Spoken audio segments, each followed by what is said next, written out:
Fascist সরকারকে চিনে ফেলেছে, এই ফ্যাসিস্টদের দোসরদেরকেও চিনে ফেলেছে, যা বাঁচতে পারবে না। এবং ফ্যাসিস্টদের দোসর যে জাতীয় পার্টি এবং তাদেরও বাংলাদেশের কোনো জায়গা হবে না।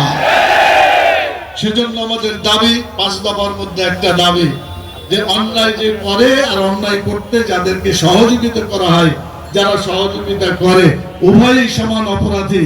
অতএব ফ্যাসিস্ট যেভাবে গেছে, নির্বাচন থেকে নির্বাসিত হয়েছে, যারা এই অপকর্ম করেছে তাদের পরিণতি একই হবে। মজলুম হয়েছে, আগামীতে যাতে আর মজলুম তাদেরকে হতে না হয় সেজন্য নির্বাচনটা সুন্দরভাবে করতে হবে। সেই জন্য 5 দফা দাবির একটা কথা বলেছি।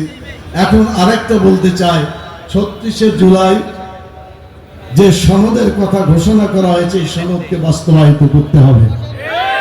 দুনিয়াতে কোনো পরিবর্তন হলে সেই পরিবর্তন যাতে আগামী দিনে কেউ প্রশ্ন তুলতে না পারে সেজন্য বিধান আছে।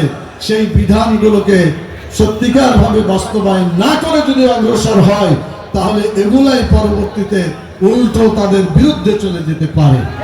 সেজন্য জুলাই সনদকে বাস্তবায়িত করে নির্বাচন করতে হবে।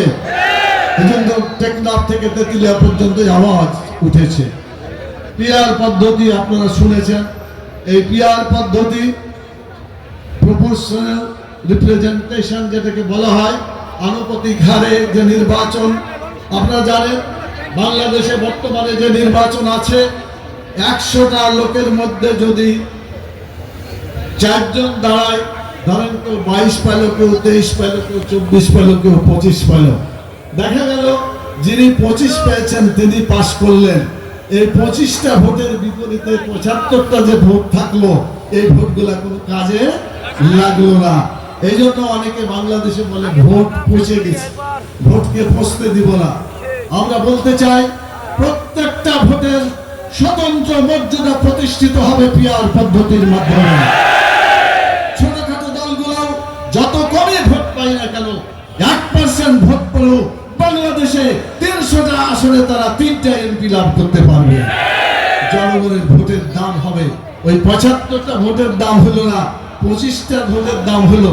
এই ধরনের কারবার আর হতে দেওয়া যাবে না। এজন্য বাংলাদেশে নির্বাচন হবে, পিআর পদ্ধতিতে নির্বাচন হবে। সব